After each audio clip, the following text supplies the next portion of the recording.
Hello students, welcome to my YouTube channel. आज हम cash flow statement chapter number 7 की कुछ ऑब्जेक्टिव क्वेश्चन करेंगे जो कि क्लास +2 के लिए और जो लोग पीजीटी कॉमर्स या लेक्चर कॉमर्स की तैयारी कर रहे हैं उनके लिए बड़े इंपॉर्टेंट है। मल्टीपल चॉइस क्वेश्चन है। तो फर्स्ट क्वेश्चन है, cash flow statement is related to. Cash flow statement जो है वो अकाउंटिंग स्टैंडर्ड 3 से रिलेटेड है। तो ए is the right answer. Accounting standard 3 से रिलेटेड है। Which of the following is not a cash outflow. इसमें कैश आउटफ्लो नहीं है। जो कैश फ्लो आउट नहीं है वो है जी increase in creditors. Increase in creditors से कैश में आउटफ्लो नहीं हुआ, जबकि increase in stock, increase in debtor और इंक्रीज इन प्रीपेड एक्सपेंसेस से कैश में आउटफ्लो होता है। उसके बाद अगला जो है, as per the accounting standard 3 preparation of cash flow statement is mandatory for. तो ये मैंडेटरी है, ऑल अंडरटेकिंग के लिए नहीं है, बल्कि लिस्टेड कंपनी और undertaking having sale more than 50 crore, तो इन कंपनियों के लिए जो अनिवार्य है। तो डी इसका जो है वो राइट आंसर है। Cash flow statement is based on, आप सभी जानते हैं कैश फ्लो स्टेटमेंट जो है एक्रूअल बेस ऑफ अकाउंटिंग नहीं है बल्कि कैश बेस ऑफ अकाउंटिंग है। कैश फ्लो स्टेटमेंट जो है वो कैश बेस ऑफ अकाउंटिंग है।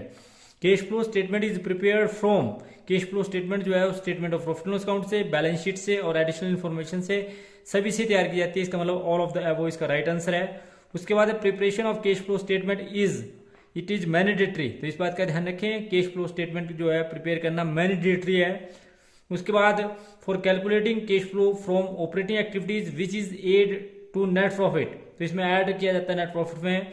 इंक्रीज इन स्टॉक लेस किया जाता है, इंक्रीज इन डेटर भी लेस किए जाते हैं, डिक्रीज इन क्रेडिटर्स भी लेस किए जाते हैं। तो डिक्रीज इन स्टॉक जो ऐड किया जाता है, ऐड जो किया जाता है नेट प्रॉफिट में, तो ये किया जाता है decrease in stock. Which activities are shown in the cash flow statement. तो कौन सी एक्टिविटीज शो की जाती है? तीनों एक्टिविटीज हैं, ऑपरेटिंग एक्टिविटीज भी, इन्वेस्टमेंट एक्टिविटीज भी और फाइनेंशियल एक्टिविटीज भी। तो ऑल ऑफ द अबव इसका राइट आंसर है। नेक्स्ट क्वेश्चन है आपके पास। नेक्स्ट क्वेश्चन है कि विच of the following is not A source of cash. तो सोर्स ऑफ कैश जो है परचेज ऑफ फिक्स सेट नहीं है, जबकि फंड फ्रॉम ऑपरेशन भी सोर्स ऑफ कैश है, इशू ऑफ डिवेंचर भी और सेल ऑफ फिक्स सेट भी। तो जो नॉट सोर्स ऑफ कैश है वो है परचेज ऑफ फिक्स्ड सेट। तो नेक्स्ट क्वेश्चन है हमारा कि विच of the following is the item is consider a cash equivalent. तो इसमें कैश इक्विवेलेंट की आइटम कौन सी नहीं है? कैश इक्विवेलेंट के आइटम है तो बैंक ओवरड्राफ्ट कैश इक्विवेलेंट के आइटम नहीं है, डेटर भी नहीं है, बिल रिसीवेबल भी नहीं है। तो short term investment is a cash and cash equivalents के आइटम है।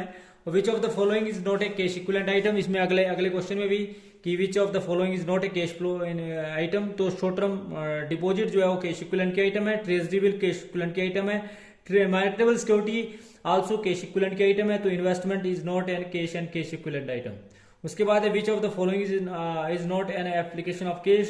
तो एप्लीकेशन ऑफ कैश जो है इसमें इंक्रीज इन डेटर भी है, इंक्रीज इन स्टॉक भी है और prepaid increase in prepaid expenses भी है। तो जो नहीं है वो है इंक्रीज इन क्रेडिटर्स। तो increase in creditor is not an application of cash. उसके बाद है which of the following is not A source of cash. तो सोर्स ऑफ कैश जो है वो नहीं है परचेज ऑफ फर्नीचर, अर्थात इशू ऑफ शेयर्स भी है, ऑब्टेन डिविडेंड भी है और सेल ऑफ फिक्स्ड सेट भी है। नेक्स्ट क्वेश्चन है which of the following is not a cash inflow.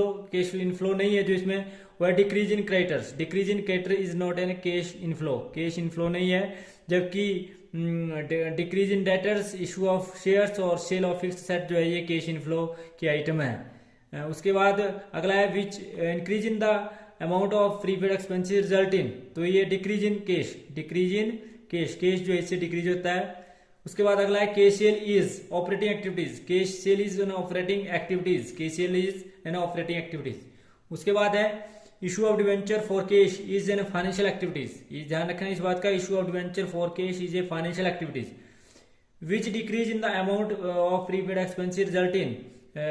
जब प्रीपेड एक्सपेंसेस डिक्रीज होते हैं तो वह सोर्स ऑफ कैश बन जाता है। अगर इंक्रीज हो प्रीपेड एक्सपेंसेस तो वह एप्लीकेशन बन जाती है, और अगर डिक्रीज हो तो सोर्स ऑफ कैश बन जाता है। Redemption of debenture result in application of cash, application of cash होता है रिडम्पशन ऑफ डिवेंचर। उसके बाद कैश पेमेंट टू एम्प्लॉई। तो आपका cash payment to employee is a cash from operating activities. Cash from operating activities का right answer है cash payment to employee is a cash flow from operating activities. Question number 21, cash from operation equalise that is net profit plus decrease in current liability. तो net profit plus increase in current asset नहीं, बल्कि net profit plus increase in current liability right answer है। या profit from operation plus adjustment of current asset and current liability भी नहीं है। तो इसका जो राइट आंसर है net profit plus decrease in current liabilities. उसके बाद refund of tax is a sources of cash. Refund of tax is a sources of cash. Next question है which of the following item is not non cash items. तो non cash items नहीं है इसमें, तो वो है जी आपकी cash cell. Cash cell is not and non cash items. Goodwill return off भी है, डेप्रिसिएशन भी है, provision for doubtful debt is non cash item. Which of the following is true in respect of cash and cash equivalent. तो ये minimum risk, more liquid, short term investment and maturity of 3 months or less than 3 months, that is all of the above is right answer. Which of the following activities comes under financial activities? So receipt from issue of equity shares, receipt from issue of equity shares is the right answer. While calculating profit from operating activities, which will be add back to the net profit, तो ये depreciation भी, amortisation of goodwill भी and loss on sale of fixed asset भी, तो all of the above is right answer. The next question is net profit आपके पास दिया है 1 lakh, debtor at the beginning 30,000 दिए हैं, डेटर एट द एंड 36,000 दिए हैं। The amount of cash flow from operating activities, तो 1 लाख में से जो है decrease in increase in current asset जो है घटा दिए जाएंगे, तो इसका जो राइट आंसर आएगा वो आएगा 94,000 इज द राइट आंसर। उसके बाद which of the following is not an application of cash. तो increase in outstanding expenses is a source of, it is not an application of, that is source of cash. जबकि increase in prepaid expenses is application of cash, increase in bill receivable is application of cash and increase in stock is also application of cash. While calculating cash flow from operating activities which add to net profit, add किया जाता है net profit में, तो है creation of general ledger. जबकि receipt of dividend और refund of tax और profit on sale of fixed asset ये नहीं आते हैं, ये लेस होते हैं। जबकि जो आपका ये है आपका वो है जी आपका कि क्रिएशन ऑफ जनरल लेजर जो है ये ऐड किया था नेट प्रॉफिट में। उसके बाद cash flow statement dividend received from financial institution is shown as, जो फाइनेंशियल इंस्टीट्यूशन से डिविडेंड रिसीव होता है इसे आप सभी जानते हैं कि इसे ऑपरेटिंग एक्टिविटीज माना जाता है, तो ए is the right answer. Next question है आपका in cash flow statement payment of interest other the financial institution is shown in financial activities। तो अगर फाइनेंशियल इंस्टीट्यूशन जो इंटरेस्ट पे करती है cash flow payment of interest और other than financial institution that is financial activities. इसके बाद जो है in operating profit decrease in current asset is decrease in current asset is add to profit, मतलब उसमें कि before change in working capital में, profit before change in working capital में। Which of the following item is not consider as a cash equivalent. तो इसमें cash in hand is a cash equivalent, treasury bill is a cash equivalent, commercial paper is cash equivalent, investment is not an cash and cash equivalent.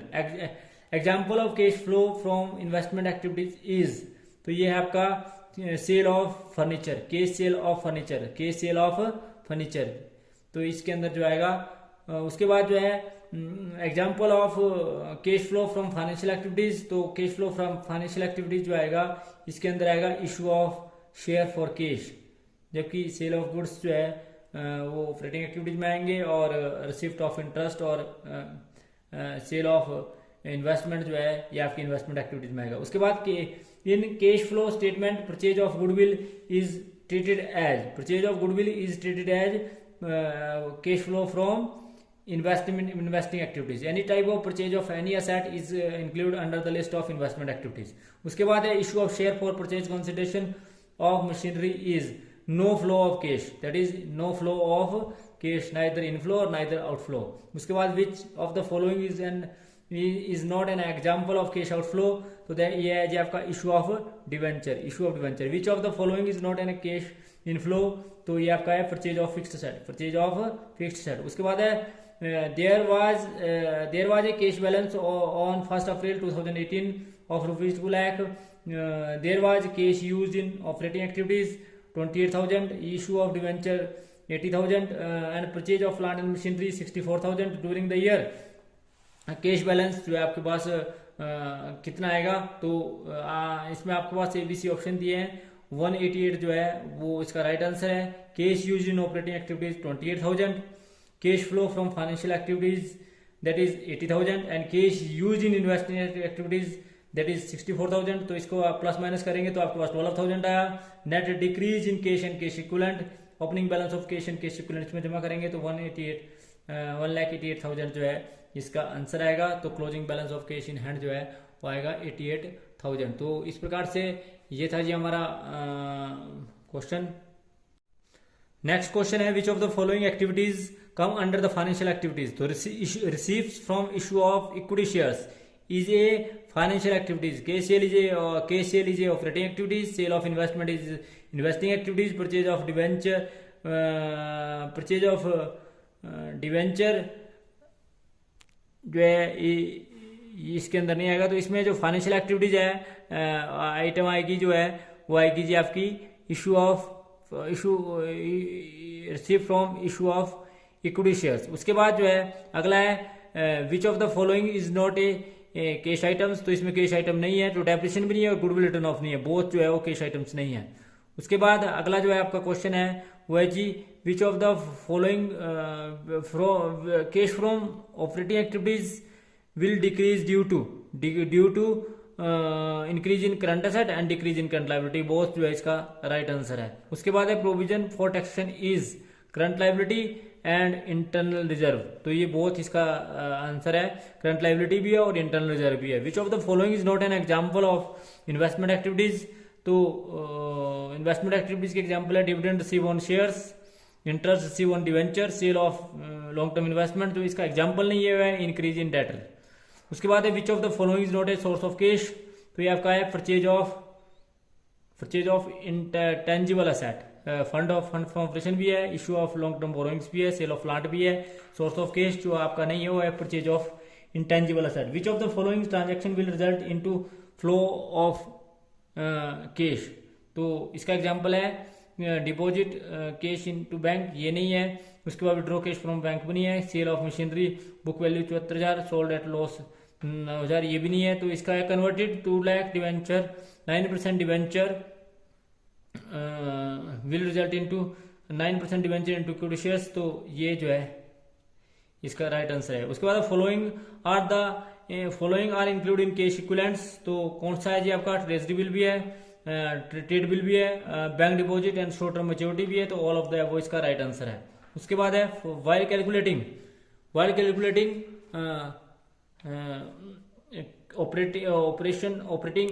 Operating profit which of the following is will be add to net profit, that is increase in general reserve will be add to operating activities, right answer है।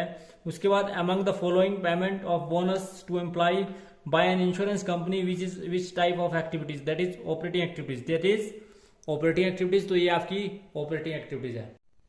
Next question है which of the following is a transaction will result into cash flow. तो deposit into cash भी नहीं है, cash inflow में result करता है। Withdraw cash from bank कमी है, मार्केटेबल सिक्योरिटी शॉर्ट टर्म आर भी नहीं है। तो sold of machinery at book value 50,000 and gain of ₹10,000। तो ये इसका राइट आंसर है। नेक्स्ट क्वेश्चन है while calculating cash flow from operating activities which of the following add depreciation भी, गुडविल रिटर्न ऑफ भी, loss on sale of machinery भी, all of the above इसका right answer है। Cash flow from operation will increase due to decrease in current asset and increase in current liability. तो both इसका right answer है। उसके बाद interest receive by non financial enterprises will result shown under the investment activities. और यदि ये financial enterprises के द्वारा इंटरेस्ट रिसीव किया जाता तो ये आपका ऑपरेटिंग एक्टिविटीज के अंदर आता। उसके बाद है inflow of cash take place due to issue of shares. An example of cash flow from investment activities is sale of investment by non financial companies. उसके बाद नेक्स्ट क्वेश्चन है cash from operating activities consist of all of the above, that is net profit from operations, decrease in current asset and increase in current liability. उसके बाद next question है payment of income tax is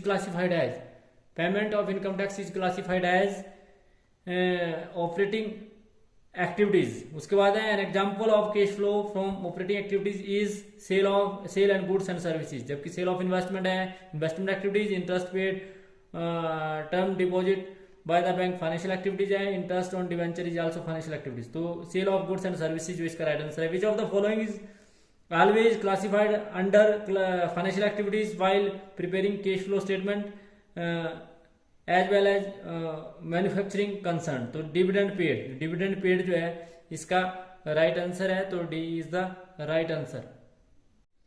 next question है आपका कि cash proceed from issue of preference shares will shown in cash flow statement under financial activities. ध्यान रखिए इस बात का, कैश जो है आपका प्रेफरेंस शेयर इशू करने से जो कैश इनफ्लो होता है उसे आप फाइनेंशियल एक्टिविटीज के अंदर दिखाते हैं। Cash flow from operating activities are derived from the it is very much clear कि जो इसका राइट आंसर है वो है मार्केटेबल एक्टिविटीज नहीं है, transaction with in cash and bank भी नहीं है, इन्वेस्टमेंट एक्टिविटीज नहीं है, प्रिंसिपल रेवेन्यू प्रोड्यूसिंग एक्टिविटीज। तो इसका राइट आंसर है D is the right answer. उसके बाद अगला क्वेश्चन है कि Dolphin Limited purchase in machinery of ₹2 lakh, issue of 50,000 8% debenture at 1,50,000 in cash flow statement, the transaction will shown as. तो जो है शोन की जाएगी इसके अंडर के अनुसार। तो इसका जो राइट आंसर है outflow under investment activities, outflow under investment activities जो है इसका राइट आंसर है। उसके बाद नेक्स्ट क्वेश्चन है payment receive from long term loans and advance is classified under. तो ये क्लियर इंडिकेशन है, that is investment activities. Any type of payment receive from the long term loans and advance is classified under the investment activities. उसके बाद अगला है which of the following is not N example of financial activities. इसमें जो financial activities का example नहीं है वो कौन सा नहीं है। तो डेप्रिसिएशन जो on fix set is a operating activities, financial activities नहीं है। इशू ऑफ शेयर्स भी है, इशू ऑफ डिवेंचर भी है और इंटरेस्ट पेड ऑन लोन्स भी है। Which of the following is not considered in financial activities. इसके अंदर भी फाइनेंशियल एक्टिविटीज को शामिल नहीं, जिसको नहीं किया जाता। फाइनल डिविडेंड पेड भी फाइनेंशियल एक्टिविटीज है, इंटरिम डिविडेंड पेड भी और लोन रिसीव्ड भी। तो इंक्रीज इन आउटस्टैंडिंग एक्सपेंसेस जो है वो आपकी ऑपरेटिंग एक्टिविटीज है, फाइनेंशियल एक्टिविटीज नहीं है। Which of the following is not considered while calculating cash flow from operating activities. तो इशू ऑफ शेयर्स जो है और इशू ऑफ डिवेंचर्स, ये दोनों को जो है कंसिडर नहीं किया था, प्रीपेड एक्सपेंसेस को कंसिडर किया जाता है। उसके बाद अगला है कि आपके पास जो है नेट प्रॉफिट दिया है, नेट प्रॉफिट एंड लॉस दिया है आपके पास 1 lakh, profit on sale of आपका 10,000 दिया है, sale of loss on sale of furniture आपको 26,000 दिया है। और ये बोलता है कि इसके अंदर जो राइट आंसर क्या आएगा। तो आप सभी जानते हैं इसका जो राइट आंसर आएगा वो आएगा 1,16,000, क्योंकि रीजन बिहाइंड दिस कि 1 लाख में 26,000 जोड़ेंगे और 10,000 घटाएंगे तो 1,26,000 माइनस 10,000, तो आपके पास जो है 1,16,000 आएगा। उसके बाद नेक्स्ट क्वेश्चन है हमारे पास कि नेट प्रॉफिट आपके पास 1,50,000 दिया है, डेप्रिसिएशन आपके पास 20,000 दिया है, gain on sale of land आपके पास दिया है 30,000। आपसे पूछा है कि net cash flow from operating activities will भी क्या आएगा। तो इसके अंदर जो है आपका राइट आंसर आएगा 1,40,000। उसके बाद नेट प्रॉफिट आपके पास दिया 2,50,000, डिक्रीज इन इन्वेंट्री दिए 25,000 और इंक्रीज इन डेट दिए 40,000। और net cash flow from operating activities आपसे पूछा है, तो जो इसका राइट आंसर आएगा वो आएगा जी बी।